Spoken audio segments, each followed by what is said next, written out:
నీతి ప్రవర్తన గలవారై మేల్కొని పాపము చేయకూడి. 1 కొరింథీయులకు రాసిన పత్రిక 15:34.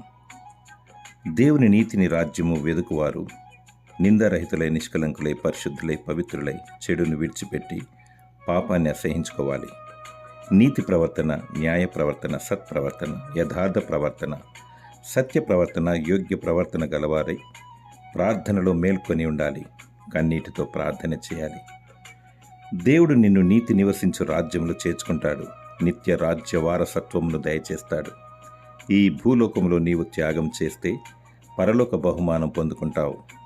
చెడును అసహించుకోవాలి. మేల్కొని కన్నీటితో ప్రార్థన చేయాలి. దేవుడు నిన్ను తన ప్రణాళికలు వర్ధిల్ల చేయునుగాక. ఆమేన్.